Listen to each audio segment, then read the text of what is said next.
जो निधी यायला पाहिजे तो दुर्दैवाने त्या ठिकाणी निधी दिला जात नाही आणि राज्यातला सुद्धा निधी जो शिक्षणाला, आरोग्याला, महिला बाल कल्याणला, आदिवासी विभागाला, समाज कल्याण विभागाला जो दिला पाहिजे तो पूर्णपणे इन्फ्रास्ट्रक्चरच्या नावावर डायव्हर्ट केला आहे रस्त्यासाठी आणि इतर गोष्टीसाठी आणि त्यातून मोठ्या प्रमाणात भ्रष्टाचार केला जातोय।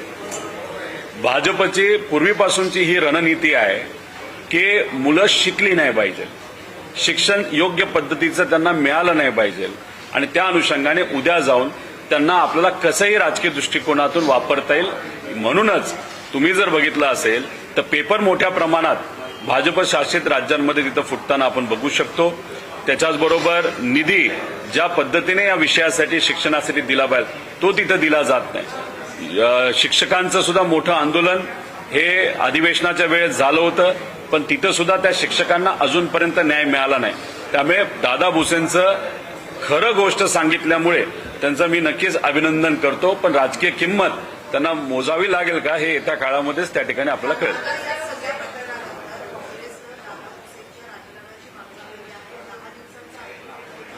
कुठल्या प्रकरणानंतर? कुठल्या प्रकरणानंतर? सीईटी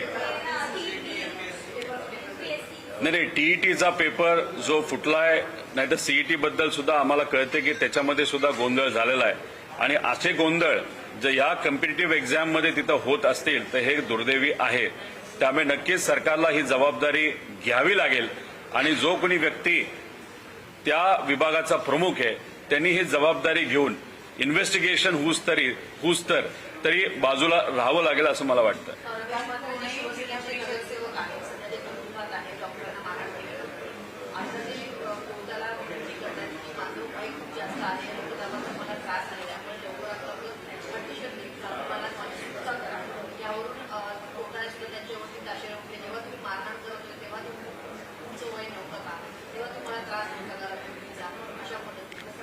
हा जो अहंकारी त्यांचा कॉर्पोरेटर आहे शिंदे साहेबांच्या पक्षाचा म्हात्रे, तर तुम्ही जर बघितलं असेल व्हिडिओमध्ये फार 5 किलोचं रजिस्टर घेऊन पुस्तक घेऊन त्या बिचारा डॉक्टरला तिथं तो मारत होता। महिलांना सुद्धा त्याने हाणमार तिथं केलेली आहे। त्यावेळेस त्याचं वय हे जास्त नव्हतं का असा प्रश्न जो कोर्टाने त्या ठिकाणी विचारतो योग्यच विचारलेला आहे।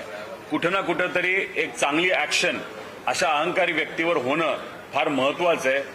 नंतर कोणाचं धाडस होणार नाही एखाद्या डॉक्टरला नाही तर एखाद्या प्रोफेशनल व्यक्तीला त्या ठिकाणी मारायचं। त्यामुळे कोर्ट म्हात्रेंच्या बाबतीत जो कुठला निर्णय त्या ठिकाणी घेत आहे ते योग्यच आहे आणि डॉक्टरांच्या बाजूली आपल्या सर्वांना त्या ठिकाणी उभं राहावं लागेल।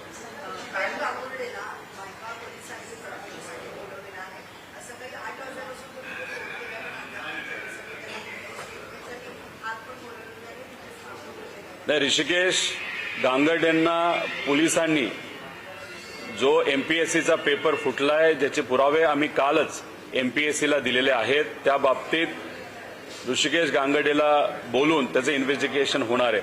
पण दुर्दैव असं त्याला आतापर्यंत नुसतं बसून ठेवलेलं आहे। त्याच्याबरोबर अजूनपर्यंत चर्चा जर झाली नसेल तर ते योग्य नाही आणि आम्ही ऋषिकेशला पण सांगितलेलं आहे तुझ्यावर जर दबाव आणला गेला, तुला दडपशाही जर त्या ठिकाणी केली तर आम्ही सर्वजण आणि महाराष्ट्रातील लाखो एमपीएससीचे विद्यार्थी तुझ्याबरोबर आहेत। त्यामुळे अजिबात त्या बाबतीत तू घाबरू नको। फक्त त्यालाच बोलवलंय असं नाही, ज्या ज्या लोकांची नावं त्या कागदावर होती जे आम्ही कागद तिथे डिपॉझिट केलेले आहेत त्या सर्वांना बोलवलंय असं आम्हाला कळतंय। पण त्यातला जो क्लासचा मालक आहे तो मात्र अनरिचेबल झालेला आहे हे आम्हाला आपल्या माध्यमातून मीडियाच्या माध्यमातून त्या ठिकाणी कळलेलं आहे।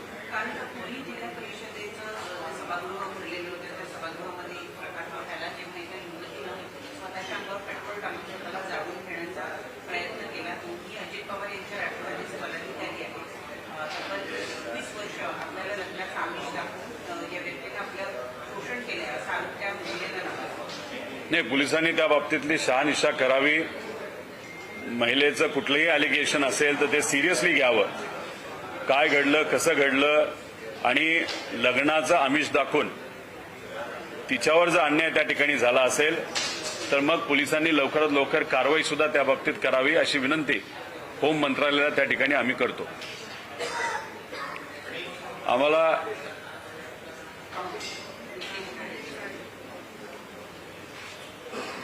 आम्हाला असं कळालेलं आहे की नितेश राणे हे जे महाराष्ट्राचे मंत्री आहेत त्यांनी युवांच्या बाबतीत अतिशय वाईट स्टेटमेंट तिथं केलेलं आहे. सांगत असताना हिंदुत्वाची बाजू घेत त्यांनी असं सांगितलेलं आहे की काही अकाउंट हे भारताच्या बाहेरून दुसऱ्या देशातून पाकिस्तान अशा देशातून कुठेतरी सोशल मीडियाचे अकाउंट तिथं चालवले जात होते. मला नितेश राणेंना एवढंच सांगायचंय की बऱ्याच दिवसानंतर तुम्ही बोललात. खरं तर आमची अपेक्षा होती की अयोध्यामध्ये प्रभू श्रीरामांची जी आपली भूमी आहे, पवित्र भूमी आहे, तिथं त्या मंदिरामध्ये जो 1500 कोटी रुपयाचा भ्रष्टाचार झाला तेव्हा तुम्ही गप्प बसला. उज्जैनला जे मंदिर आहे त्या मंदिराच्या जवळ तिथं असणाऱ्या भाजपच्या मुख्यमंत्र्यांनी मोठ्या प्रमाणात जमीन एकत्रित केली स्वतःच्या नावाच्या अंतर्गत, तेव्हा तुम्ही गप्प बसला. नाशिकमध्ये महाकुंभ जो होणार आहे त्यात जो भ्रष्टाचार चाललाय तेव्हा तुम्ही गप्प बसला. जेव्हा विद्यार्थ्यांवर लाठीचार्ज होत होता त्यात हिंदू सुद्धा विद्यार्थी होते तेव्हा तुम्ही गप्प बसला. आणि आता अचानक तुम्ही बोलायला लागला म्हणजे त्याचा अर्थ तुमच्या नेत्याने फोन करून तुम्हाला सांगितलंय की आता तुम्हाला बोलावं लागतंय. तुझं काम हे जे आहे की मीडिया समोर येऊन नाही तर सोशल मीडियाच्या माध्यमातून तिथं राजकीय दृष्टिकोनातून जे आपण म्हणतो गाळ ओकायचा असतो नाही तर गटर ओकायचं असतं ते त्यांनी त्या ठिकाणी सुरू केलंय असं आपल्याला म्हणावं लागेल. त्यांना मला एवढंच सांगायचंय, डिफेन्स मंत्रालय हे तुमच्याकडे आहे, होम मंत्रालय या देशाचं तुमच्याकडे आहे, आयटी डिपार्टमेंट हे तुमच्याकडे आहे. कुठलं अकाउंट कसं हे चालू होतं ते आधीच तुम्ही बंद करू शकला असता. पण ते न करता आता फक्त मुलांना बदनाम करायचं, मुलांनी उभा केलेलं आंदोलन हे बदनाम करायचं म्हणून तुम्ही त्या ठिकाणी बोलत असाल, हे योग्य नाही. हे जे युवा रस्त्यावर आले होते ते काही एआय जनरेटेड नव्हते, ते खरे युवा होते, महाराष्ट्राची लोक होते, देशाची लोक होते, ते काय बाहेरून इम्पोर्ट केले नव्हते. त्यामुळे या युवांना आता जे बदनाम करायची गोष्ट सुरू झालेली आहे ती योग्य नाही. कुठं ना कुठंतरी आपण जर बघितलं असेल तर गेल्या काही दिवसांपासून मोदी साहेबांची बाजू मांडत असताना, धर्मेंद्र प्रधानांची बाजू मांडत असताना विद्यार्थ्यांचा अपमान केला जातोय, विद्यार्थ्यांच्या एकजुटीचा अपमान केला जातोय, जाती धर्म सोडून हे सगळे भारतीय म्हणून जे सगळे एकत्रित युवा आले होते त्यांचा अपमान केला जातोय, हे आम्ही कधीही खपून घेणार नाही. त्याच्यावरच कंगना रेनॉल्ड नावाच्या, त्यांचं नाव पण मला पूर्ण माहित नाही पण ऍक्ट्रेसेस असं आम्हाला कळतं, आता त्या खासदार झालेल्या आहेत. आणि त्यांनी जे नेक्स्ट जनरेशन आहे, जेनझी आपण ज्यांना म्हणतो, त्या जनरेशनमध्ये असणाऱ्या ज्या लहान मुली आहेत त्यांच्याबद्दल अतिशय वाईट स्टेटमेंट केलेलं आहे. या मुलींचे विचार हे वेस्टर्न कल्चरली इन्फ्लुएन्स्ड आहेत आणि यांचे विचार हे गटरासारखे आहेत. मला त्या मॅडमला, त्या ज्या कोण खासदार आहेत कंगना रेनॉल्ड, यांना एवढं सांगायचंय, तुम्ही ज्या पार्टीमध्ये आहात त्या पार्टीचा विचारच चिखलामध्ये आहे, गटरामध्ये आहे, म्हणून तुम्ही त्या ठिकाणी या युवांना गटराची उपमा त्या ठिकाणी देता. तुम्ही वेस्टर्न कल्चरवर बोलता, एकदा तुम्ही आकडे काढा की तुमच्या सरकारमध्ये असणारे जे मंत्री आहेत, धर्मेंद्र प्रधान साहेबांपासून तुम्ही आकडे काढा, त्यांची मुलं ही भारतात शिकतायत का भारताच्या बाहेर शिकतायत.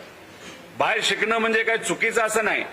त्यामुळे तुमच्या नेत्यांची मुलं वेस्टर्न कल्चरमध्ये जाऊन तिथे शिकतात, पण गरिबाची पोरं जर रस्त्यावर येत असतील, स्वतःच्या हक्कासाठी लढत असतील, कारण का सरकार त्यांचं ऐकत नाही, सिस्टम त्यांचं ऐकत नाही, स्वतःच्या हक्कासाठी आंदोलन करून जर ते हक्क मागत असतील, त्यांना मात्र तुम्ही जर गटर म्हणत असताल, मुलींना गटर म्हणत असताल, तर तुमची विचारसरणीच गटरासारखी असं आपल्याला म्हणावं लागेल. मला तर हे म्हणायचंय की याच्या पुढे चुकून त्यांनी एखादा पिक्चर काढलाच तर त्यांच्या पिक्चरवर बायकॉट केलं गेलं पाहिजे असं माझं प्रामाणिक मत आहे.